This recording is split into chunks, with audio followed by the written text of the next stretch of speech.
Aconteceu isso assim, muito forte. E a partir de hoje, desta noite, eu quero compartilhar uma série de mensagens extraídas deste momento devocional meu, através do capítulo 7 do Evangelho de Lucas. Nós não vamos esgotar o capítulo todo hoje, porque eu quero ir bem devagarinho. Eu quero que você pense, que a gente possa se concentrar em cada personagem.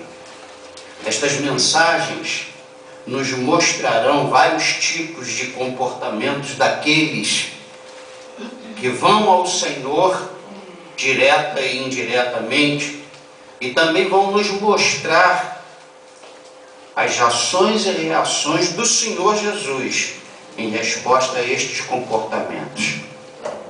Não tem uma pessoa que tenha ido ao Senhor que não tenha tido uma resposta. Se você prestar bem, se você prestar atenção direitinho, toda vez que você for ao Senhor, pelo menos Ele vai te dizer: espere. O problema é que nós vamos ao Senhor e nós vamos tão carregados de coisas que a gente começa a falar e a gente não ouve Jesus dizendo: espere. No mínimo Deus vai falar isso para você. Fala isso para quem está ao seu lado. No mínimo o Senhor vai falar para você: espere. Nós vamos ver nesse capítulo 7, eu vou pedir que você se levante, por favor. Nós vamos ver, tem vários personagens, desde o capítulo 1 até o 50, versículo 1, até o 50º versículo do capítulo 7 de Lucas. Hoje nós vamos ficar apenas com o primeiro personagem, e através da leitura e da reflexão, você vai pensar na sua vida. Lucas 7, versículo 1. E nós vamos parar, como nós vimos hoje de manhã, nós vamos parar de ouvir uma mensagem, a gente pensar que tem que pregar para o outro. A gente vai primeiro fazer um balanço da nossa vida. A nossa igreja precisa andar por esse caminho. Você precisa fazer um balanço da tua vida. Você precisa avaliar o que isso que está sendo pregado, Deus está querendo falar contigo. Amém. E você vai pedir a Deus para te ajudar a consertar a tua vida, para você ter moral, para poder ajudar outras pessoas que talvez não tenham percebido isso que você percebeu. Amém. Lucas capítulo 7, versículo 1 diz assim. Eu vou ler o texto todo e depois nós vamos abordando cada versículo de acordo com os ensinamentos. Tendo Jesus concluído todas as suas palavras dirigidas ao povo, ele entrou em Cafarnaum. Aí eu tomei o cuidado para ver o que Jesus tinha concluído. E aquele sermão do monte. Ele fala dos dois fundamentos, ele fala da árvore com fruto, árvore sem fruto. Então Jesus ensinou várias lições. Então, ao ler esse capítulo 7, eu vi aqui, tendo Jesus concluído. Então eu fui pesquisar o que Jesus, por que Jesus concluiu, e no capítulo 6, no capítulo 5 a gente vê isso. No versículo 2 diz: e o servo de um centurião, a quem este muito estimava, estava doente, quase à morte. Tendo ouvido falar a respeito de Jesus, o centurião, enviou-lhe alguns anciãos dos judeus, pedindo-lhe que viesse curar o seu servo. Este, chegando-se a Jesus, com instância lhe suplicaram, dizendo: ele é digno de que lhe faças isto, porque é amigo do nosso povo, e ele mesmo nos edificou a sinagoga. Então Jesus foi com eles, e já perto da casa, o centurião enviou-lhe amigos para lhe dizer: Senhor, não te incomodes, porque não sou digno de que entres em minha casa. Por isso, eu mesmo não me julguei digno de ir ter contigo. Porém, manda com uma palavra, e o meu rapaz será curado. Porque também eu sou homem sujeito à autoridade, e tenho soldados às minhas ordens. E digo a este, vai, e ele vai. E a outro, vem, e ele vem. E ao meu servo, faz isto, e ele o faz. Ouvidas estas palavras, admirou-se Jesus dele, e voltando-se para o povo que o acompanhava, disse, afirmo-vos que nem mesmo em Israel achei fé como esta. E voltando para casa, os que foram enviados encontraram curado o servo. Que Deus te abençoe. Vamos sentar. Eu aconselho a você, para durante a semana, você ler o capítulo 7 todo, porque eu acho que 3 ou 4 semanas nós vamos ficar nos domingos à noite neste capítulo 7.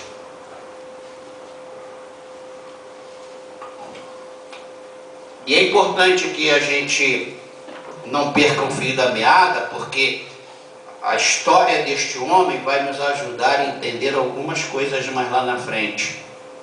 O comportamento de Jesus aqui nesta situação vai nos fazer entender algumas coisas em relação a algumas doutrinas do Senhor. Eu quero voltar a ler, porque é muito importante isso. Tendo Jesus concluído todas as suas palavras dirigidas ao povo, ele entrou em Cafarnaum. E o servo de um centurião, um comandante romano, a quem este muito estimava, o servo deste homem estava doente, e era uma doença que ia levá-lo à morte, era grave a doença. A Bíblia diz, Lucas registrou, que tendo ouvido falar de Jesus, o centurião ouviu falar de Jesus.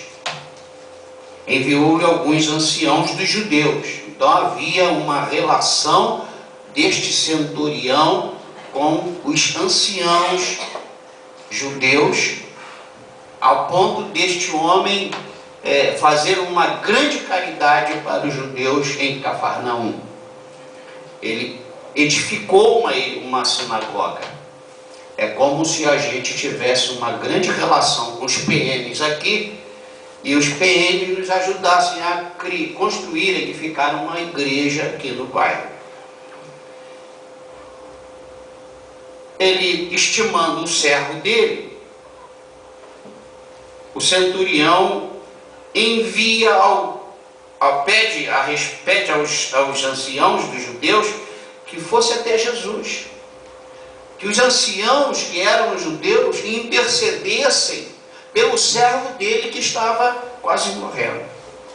Estes homens, em gratidão ao que o centurião tinha feito, pela simpatia que havia, pela empatia que havia, a Bíblia diz no versículo 4 que eles chegaram até Jesus e com instância eles suplicaram a Jesus, dizendo, apresentaram, falando, olha, tem um centurião aqui, Lucas restringiu isso, mas ele deve ter falado assim, olha, nós conhecemos um homem muito bom, um homem, só falta aceitar o Senhor, né? Que a gente usa aí, a gente ouve isso muito, ele é bom demais, ele faz tanta caridade, essa pessoa é tão maravilhosa, ele é digno. Os anciãos rotulam o centurião como um homem digno, e por isso Jesus tem que curar, tem que ir lá na casa dele para curar o servo deste homem.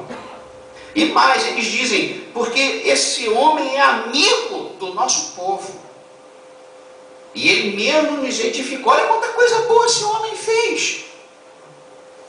O Senhor tem que levar ele para o céu, mas no momento ele não quer ir para o céu, ele só quer que o Senhor cure o servo dele. Eu acho interessante, rapaz, e é por isso que eu botei aqui que a gente vai ver muitos tipos de comportamentos, e vamos ver muitas ações e reações do Senhor Jesus. O versículo 6 diz que então, ou seja, mediante estas súplicas, Jesus não pergunta nada. No versículo 6 diz que então Jesus foi com eles.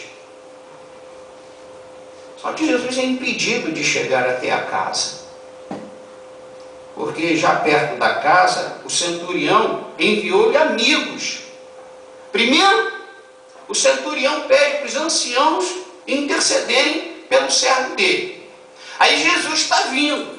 Aí o centurião está tendo a grande oportunidade da vida dele. Mas ele pede amigos para irem falar com Jesus. E já perto da casa, o centurião enviou-lhe amigos para lhe dizer: Senhor, não te incomodes, porque não sou digno de que entres na minha casa. Isso os portadores da palavra do centurião falaram para Jesus. Olha, Jesus está quase chegando na casa dele e ele manda os amigos, vai lá falar para ele assim, assim, assim. E as pessoas foram fiéis. Senhor, não te incomodes, porque não sou digno de que entres em minha casa. Por isso mesmo, eu não me julguei digno de ir ter contigo. Então, esses são os repórteres, os amigos do centurião estão falando com Jesus em nome dele. Eu mesmo não me julguei digno de ir ter contigo, porém manda com uma palavra e o meu rapaz será curado. E aí ele explica por que Jesus não precisa nem ir. Ele entende do princípio de autoridade. Ele está colocando a experiência da vida dele aqui, explicando por que ele acha desnecessário incomodar Jesus para entrar na casa dele. Primeiro, que ele não merece. Segundo, que ele sabe que se Jesus, de onde estiver, mandar uma ordem, o rapaz vai ser curado. Aí quando dão esse recado para Jesus, Jesus ouve estas palavras, duas coisas. Primeiro, Jesus fica admirado. E há muito tempo eu venho pensando como é que Jesus se admira da fé de uma pessoa. Como se Jesus fosse pego de surpresa. E essa admiração faz Jesus fazer uma afirmação. Afirmo-vos que nem mesmo em Israel, ou seja, no lugar onde deveria haver gente com fé, não tem uma fé desse tipo. E aí encerra dizendo para a gente, Lucas, que mesmo Jesus não tendo ido, o rapaz ficou curado. Como é que nós definiríamos o centurião hoje aqui no Rio de Janeiro? Gente boa, cara legal, só falta aceitar Jesus. Não é possível que esta pessoa vá para o inferno. Ele gosta da igreja, construiu uma. Ele gosta dos crentes, é amigo dos crentes. Tem muita gente assim lá fora. E muitas vezes nós ficamos embriagados como os centuriões, ou os anciãos, e definimos pessoas salvas por causa de certas atitudes, comportamentos que as pessoas têm. Depois de descrever esse cenário todo, nós vamos voltar a alguns versículos. Eu quero dizer que neste texto, além das multidões que acompanharam Jesus, aparece neste cenário um servo doente de morte. Os anciãos e intercessores judeus e um centurião romano, que é a razão da nossa mensagem hoje, para nos fazer pensar e refletir, para a gente parar de condenar, de julgar, para a gente parar de colocar um monte de gente no céu ou parar de colocar um monte de gente no inferno. Este é um homem romano, um homem embrutecido, um centurião acostumado a dirigir, a comandar no mínimo 5.000 homens. Mas eu vejo aqui algumas coisas neste homem que é a representação de muita gente que passa no nosso caminho. Você está entendendo isso que eu estou falando? Amém. Em primeiro lugar, veja bem, para você levantar isso tudo, você tem que parar em cima do texto horas e dias. Por isso que eu tenho falado para vocês sobre a questão da meditação. É ler. Pergunta para Deus. Para em cima do texto. Estou falando de 50 versículos. Estou mostrando para vocês agora apenas 10. A gente tem que parar, e quando a gente tem a nossa mente, o nosso coração recheado com a palavra de Deus, cada linha aqui, cada coisa que o Espírito fala, a gente começa a entender um cenário global. Em primeiro lugar, eu vejo que este homem, este centurião, representa todos aqueles que têm ouvido falar de Jesus. E você deve conhecer muita gente que tem ouvido falar de Jesus. Você deve conhecer muita gente, conforme o versículo 3 diz aqui, tendo ouvido falar a respeito de Jesus.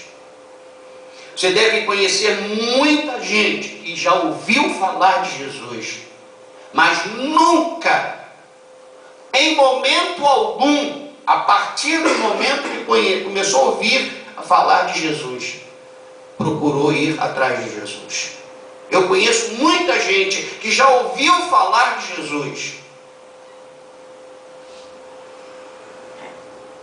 mas não vai atrás do Senhor Jesus.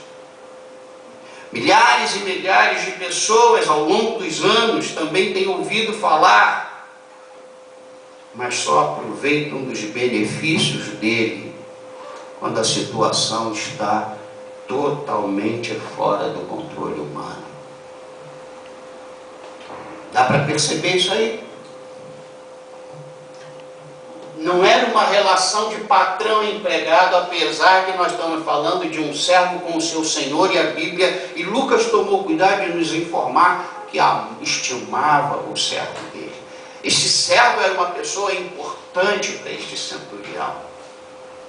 Ele ouve falar de Jesus, a fama de Jesus, diz a Bíblia, que correu toda a circunvizinhança.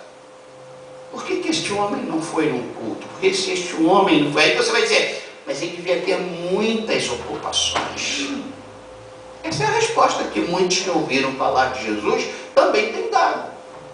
Mas não dá para ir, não tenho tempo para ir. Eu estou fazendo um curso que eu tenho que fazer uma prova para mudar a minha vida. Até quando a situação estiver totalmente fora do controle humano. Em segundo lugar, este centurião representa todos aqueles que sempre e vivem a partir do momento que ouvem falar de Jesus, só conseguem viver na dependência de intercessores.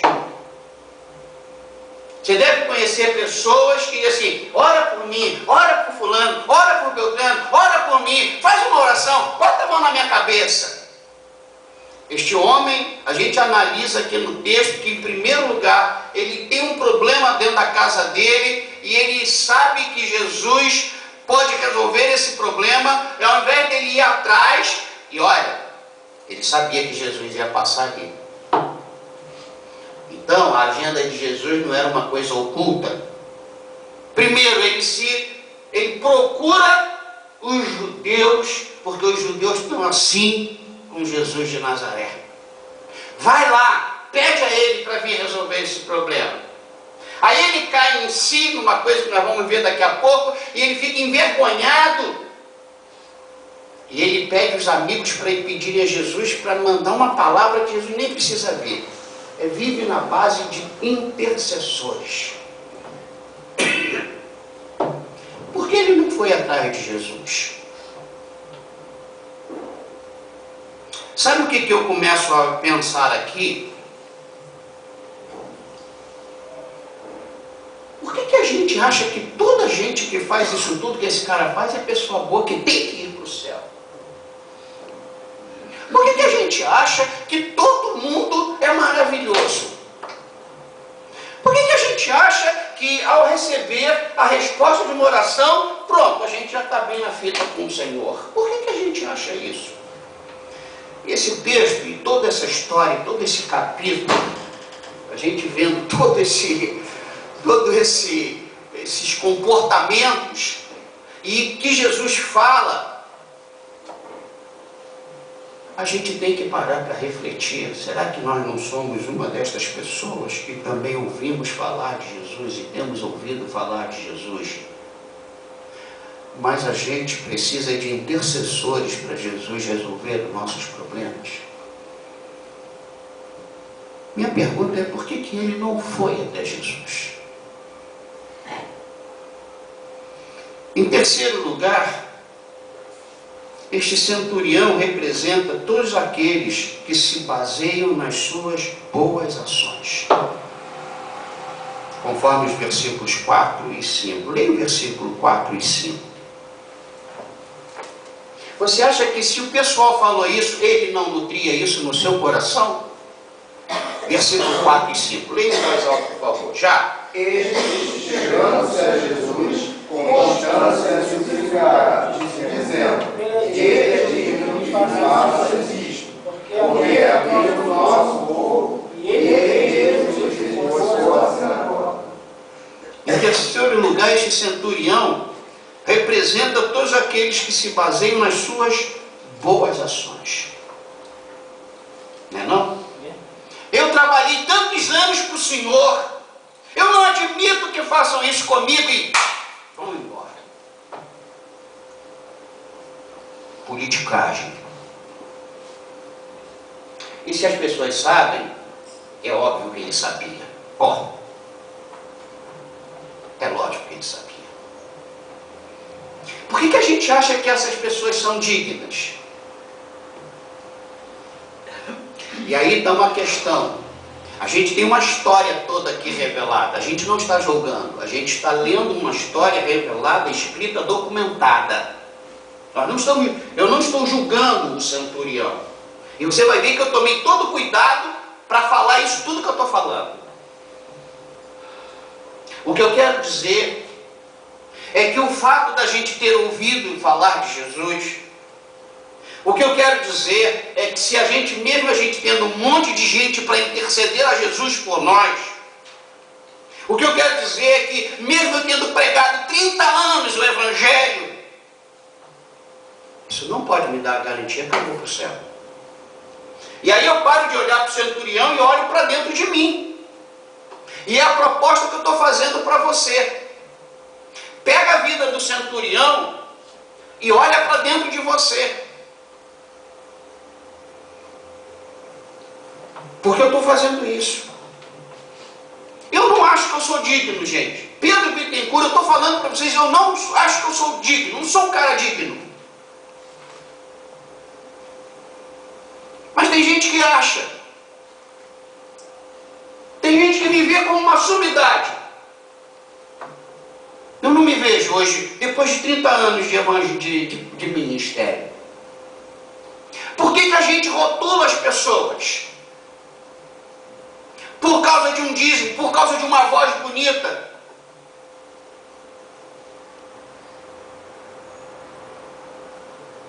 Então, quando eu li esse texto, eu falei: Senhor, eu tenho ouvido tanto falar de Ti, e eu também tenho falado tanto de Ti. Ao ler esse texto, esta história, esta vida, eu falei: quantas vezes eu pedi para as pessoas orarem por mim também, mas eu também oro por mim diante do Senhor. A gente precisa fazer um balanço se a gente não está só ouvindo ou se a gente também está falando dele. Porque para falar dele, a gente precisa conhecê-lo. E faltava isso no centurião. E isso falta em muita gente.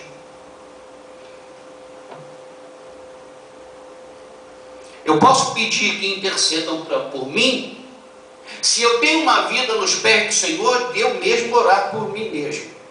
Entendeu essa redundância que eu fiz? não posso colocar nos teus ombros a responsabilidade de me sustentar em oração e eu viver na praia. Você está entendendo o que eu estou falando? Amém. Eu achava bonito esse cara falar assim, vai lá, quem encontrar primeiro faz, mas eu vou atrás de Jesus também. Então quando eu vejo e faço um balanço na minha vida, quando ele representa aqueles que se baseiam nas suas boas ações, eu faço um balanço da minha vida. Será que muitas vezes eu não me estribei nas boas ações, e boas mesmo, boas ações que eu fiz? Será que eu não acho que eu vou para o céu porque eu sou um pastor que abri várias igrejas, que ordenei vários casais? Será que é isso que me embasa como uma pessoa salva? Não, não pode ser isso. Isso tem que ser a consequência da minha salvação. Mas em quarto lugar, eu vejo que outra coisa que esse centurião também representa na vida de muita gente.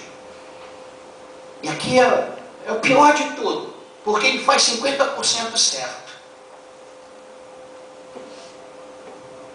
Em quarto lugar, este centurião também representa todos aqueles que reconhecem a sua pecaminosidade e a sua indignidade. Enquanto os outros falavam que ele era digno, ele manda dizer para Jesus que ele não é digno nem de Jesus entrar na casa dele.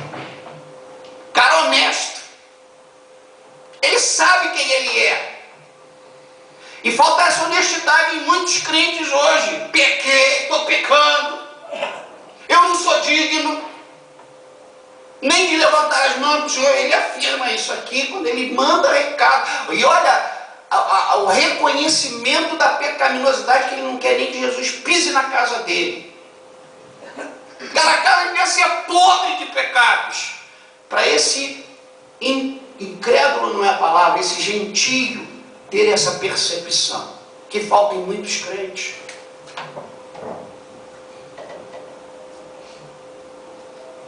Mas sabe o que eu acho interessante? Ele reconhece uma coisa, mas ele não corre atrás para essa coisa ser corrigida. Não adianta você falar que é um pecador se você não vai atrás de Jesus para ele te lavar e te purificar com o sangue do Cordeiro derramado na cruz. Veja o versículo 6 e 7. Leia em voz alta o versículo 6 e 7 para eu poder beber uma aguinha. Vai lá, já. Então Jesus foi com eles, e já perto da casa, o centurião enviou-lhe amigos para lhe dizer: Senhor, não te incomodes, porque não sou digno de que entres em minha casa. Por isso eu mesmo não me julguei digno de ir contigo. Porém, manda com uma palavra, e o meu rapaz será curado.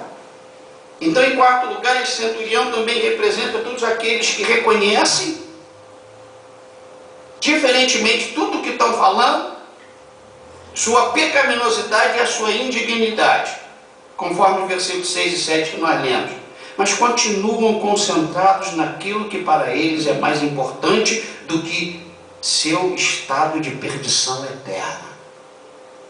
No caso dele, a necessidade do seu servo. Entenderam isso que eu falei? Eu sou um pecador e sou indigno. Não vai lá não. Mas por favor, o meu problema hoje é este: o meu servo. Em outras palavras, eu sou pecador, eu não mereço, mas Senhor, me dá um emprego. Eu sou um pecador, eu não mereço, muda a minha vida financeira. A gente não vê esse cara falando: Senhor, eu não sou digno. Eu estou mandando essas pessoas aí, que se o senhor, se der eco no seu coração, o senhor nem precisa vir aqui, mas eu gostaria muito que o senhor viesse aqui. Entra na minha casa, entra na minha vida, faz tudo novo, modifica a minha alma. Mas a gente não ouve este recado. E isto era o mais importante para esta pessoa. E muitas vezes a gente, de repente, não ouve pessoas falando isso com Deus. E é por isso que a gente não pode julgar. Mas no caso aqui, Lucas está colado, Marcos está colado, Mateus está colado. Tomei o cuidado de verificar nos outros evangelhos.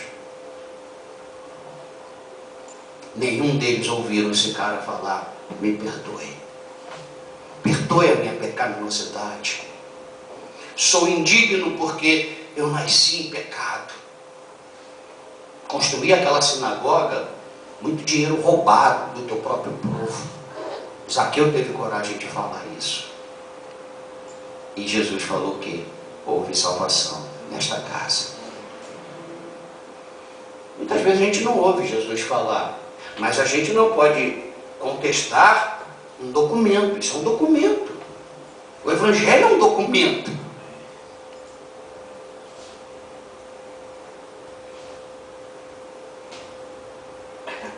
Algumas vezes, olhando, lendo isso aqui, eu pensei, esse cara, foi demais.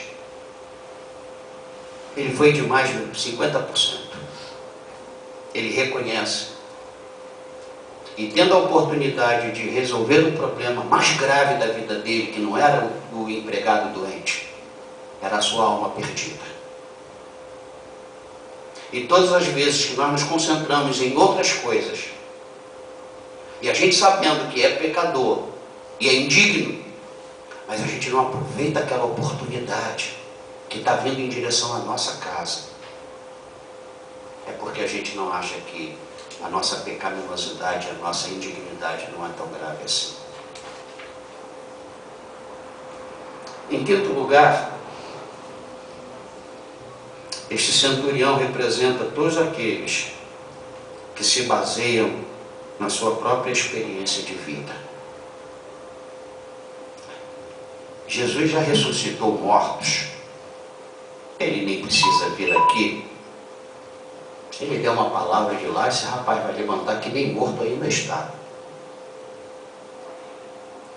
Sabe o que eu estou querendo dizer com isso? É que ele entendia o princípio de autoridade. Ai do servo que não obedecesse à voz do Senhor, à ordem do Senhor. Então, se um servo humano obedece à ordem de um senhor humano, o que não pode obedecer à voz deste Senhor Jesus? Versículo 8, veja o que ele fala no versículo 8, para explicar por que ele não precisa que Jesus vá à casa dele. Versículo 8, já. Porque também sou homem sujeito à autoridade, e tenho soldados às minhas ordens, e digo a este: vai, e a outro: vem, e ele vem, e ao meu servo: faze isto, e ele o faz.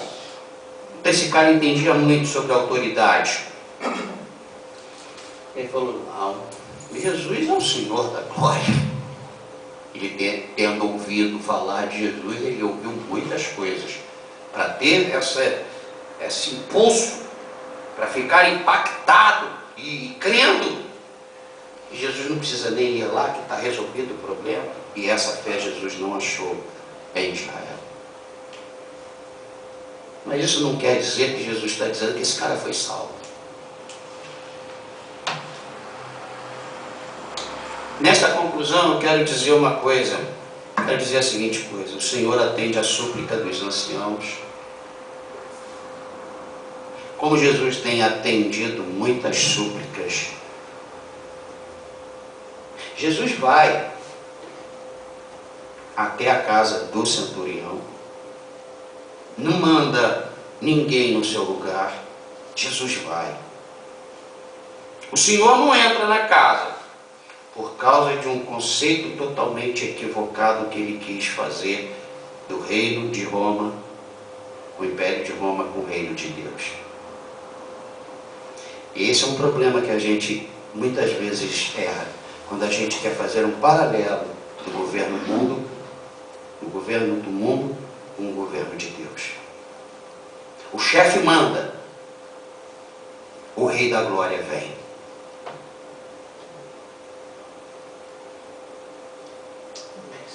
Entendeu isso? Jesus ia, mas o centurião agora falou assim: não, mas nem precisa.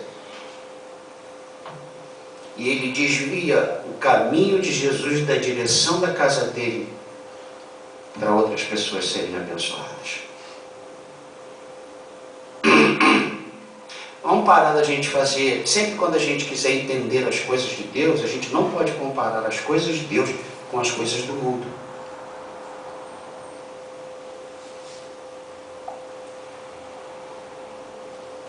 O Senhor não pode entrar na minha casa porque eu sou um pecador.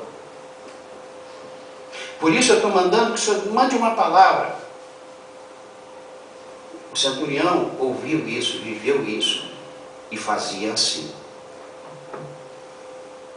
Quem é fulano de tal? E ele se achava o cara e mandava a gente para resolver o problema. E estas pessoas que o centurião mandava, elas tinham que resolver.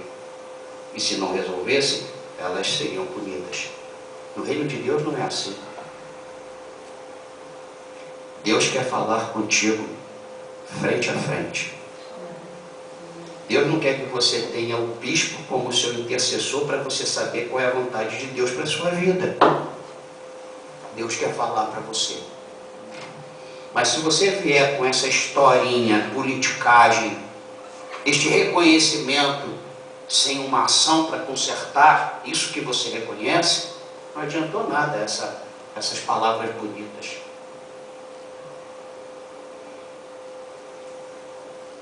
O Senhor fica admirado. E o Senhor afirma no versículo 9.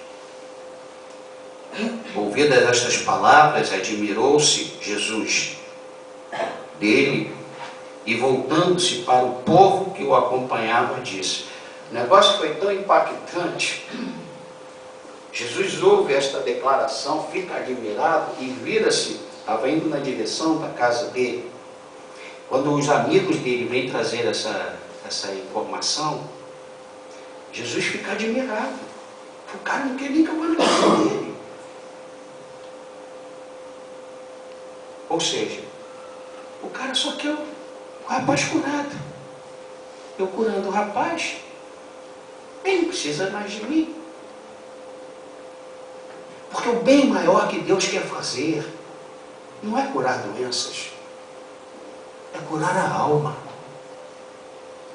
é perdoar pecados, que nenhum médico pode fazer, nenhum remédio faz isso.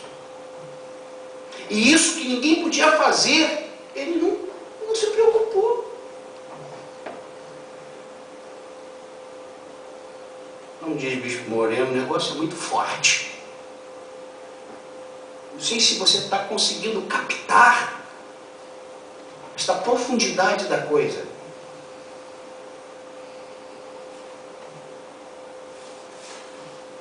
E Jesus via tudo e sabia tudo.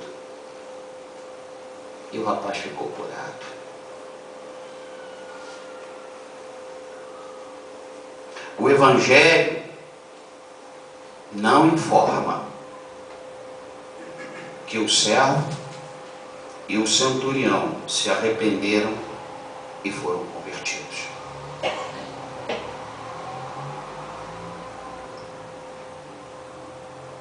Onde eu quero chegar com isso?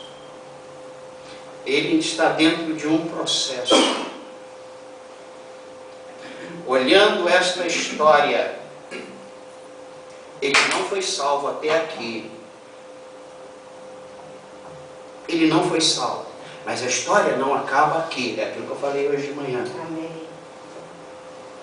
A história não acaba aqui. Então eu poderia hoje levantar aqui e falar, pregar tudo que eu preguei. E com base numa história escrita, documentada, eu dizer, este homem não foi salvo. Aí eu ia estragar toda a mensagem que eu preguei. A pergunta mais importante de todas que não quer calar. Este centurião foi salvo? Este centurião foi salvo para a eternidade? Ou apenas recebeu o que queria, a cura do servo que ele estimava? Esta é a pergunta. Você sabe responder? Alguém aqui sabe responder? Se eu não fosse do resto da Bíblia, eu ia dizer para você que ele não foi salvo.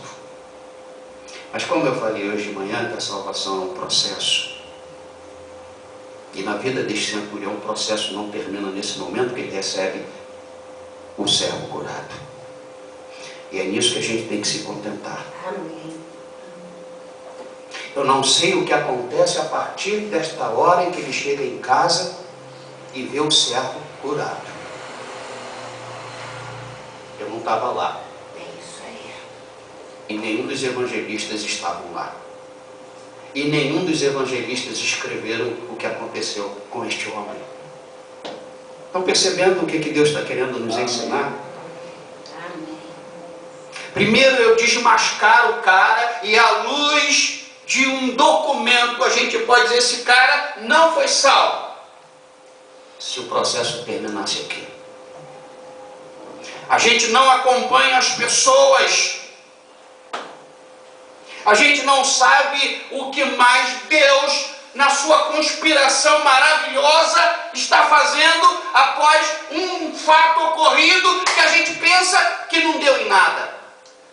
Mas vamos lá para o mesmo Evangelho de Lucas, capítulo 23, versículo 47. Leiam em voz alta. 47 de Lucas 23.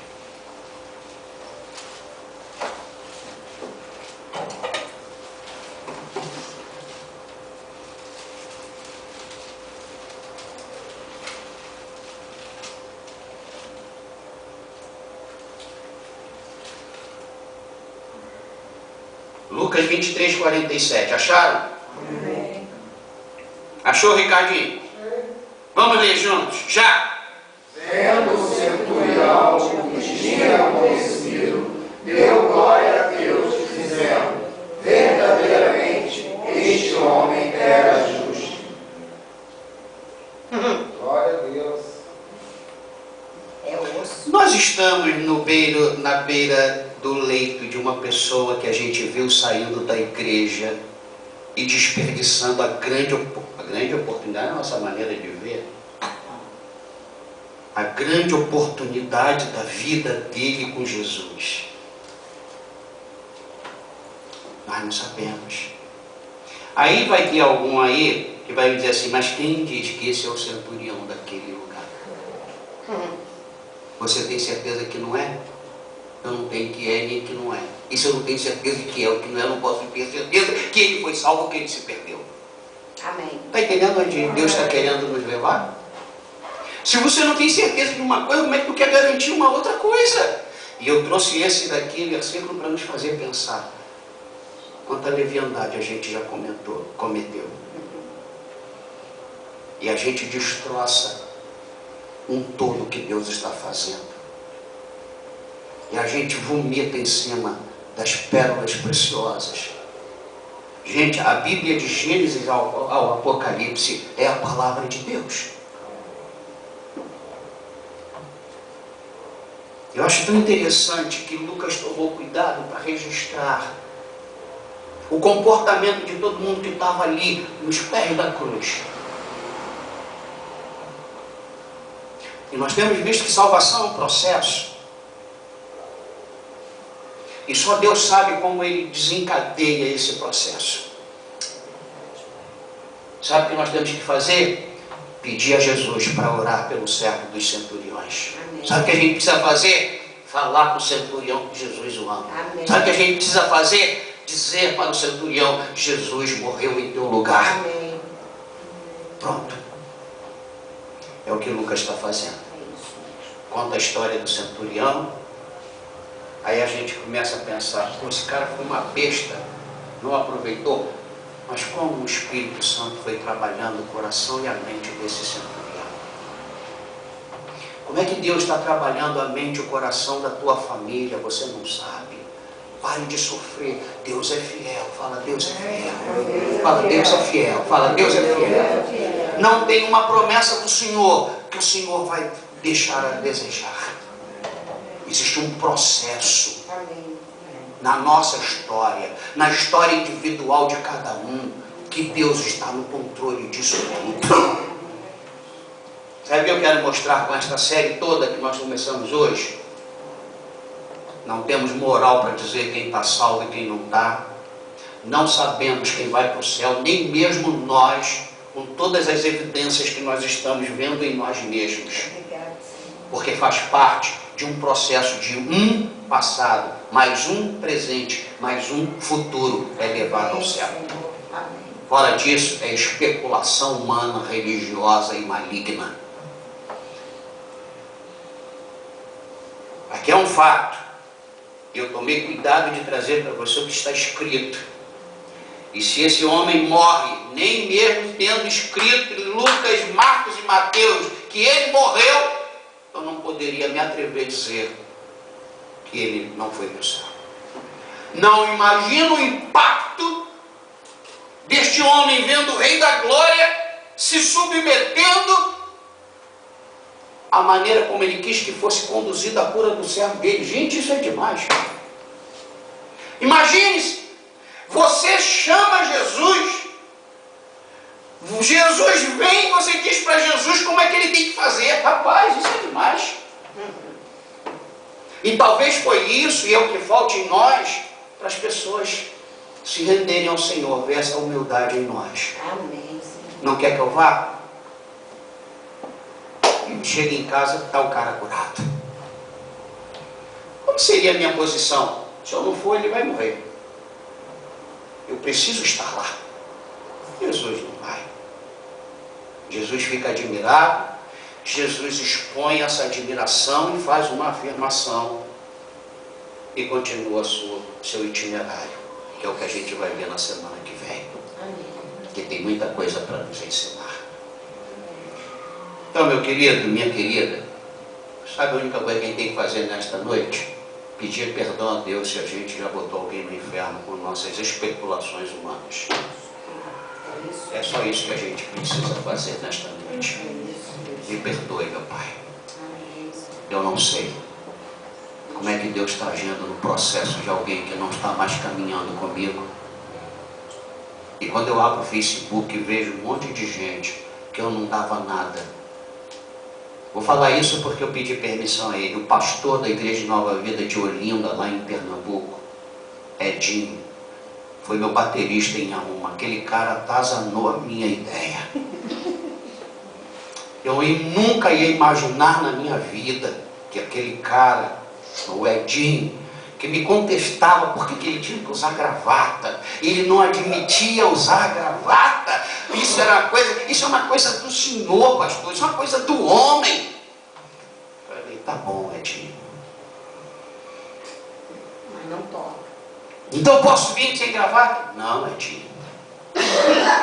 O senhor está me ordenando, o senhor está me obrigando a usar gravata. Eu falei, não estou te obrigando, você não precisa usar gravata. Então posso tocar? Não, não pode tocar. Aí ele arrumou um emprego. Aí o emprego falou para ele assim, o gerente lá, todo dia barbeado e de gravata. Aí ele passa na igreja todo e passava correndo. E aí me falaram que tem uns espíritos de porco dentro da igreja, né? Você sabe que dentro da igreja tem espírito de porco. Assim, o Edinho está usando gravata. Aí eu, ao invés de ter um comportamento de Jesus, eu vou para o Edinho e falo, agora tu vai usar gravata? Gente, eu falo essas coisas com vergonha de mim mesmo. Por isso que eu digo, eu não sou tão essa coisa que você está falando, não. Porque quando eu li coisas desse tipo, assim, eu falei, Senhor, o Senhor ainda curou esse cara. A gente pensa isso. É só pisar no teu pé que você joga logo 3 pedras em cima de quem pisou no teu pé. Esse é o nosso cristianismo, infelizmente. Rapaz, os apóstolos estavam brigando para quem ia se sentar ao lado direito de Jesus. Quando Jesus andou sobre as águas, Pedro, naquela coisa de eu quero ir, Jesus falou, vem, ele foi. Os caras vão ficar no barco com raiva de Pedro, orando a Jesus para Pedro afundar. Aí veio uma marola, Pedro se distraiu, afundou. Eu fico imaginando a alegria deles no barco. Nós temos que pedir a Deus para nos livrar destas reações, destes comportamentos. Eu olho para elas e ela não me ama. Eu olho para ela, ela me ama. A gente está perdido em meio aos nossos pensamentos. Meus irmãos, quem vai para o céu? Não sei, uma vez me perguntaram, Salomão foi para o céu? Eu falei, não sei, rapaz. Eu não sei, depois do adultério, depois da idolatria que a Salomão cometeu, que a Bíblia diz que não herdará o reino de Deus. Eu não sei como é que foi a conversa dele na hora que ele estava partindo. Eu não sei. Você estava lá? Você foi orar por ele na hora que ele estava indo embora para a glória? A gente não sabe.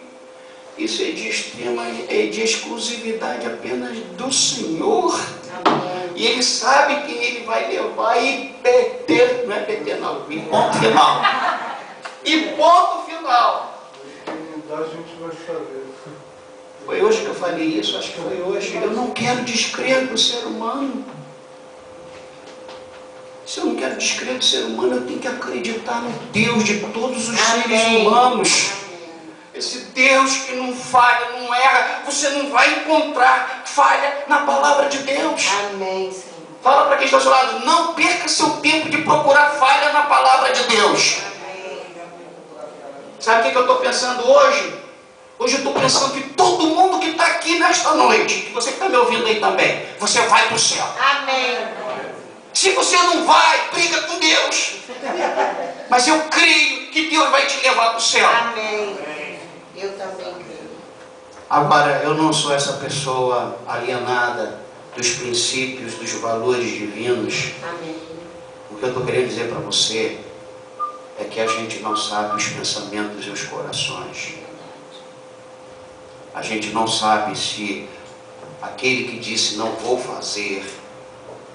Jesus falou uma parábola nesse sentido. 2 filhos. O pai falou para os 2, façam isso. Um falou, eu não vou fazer.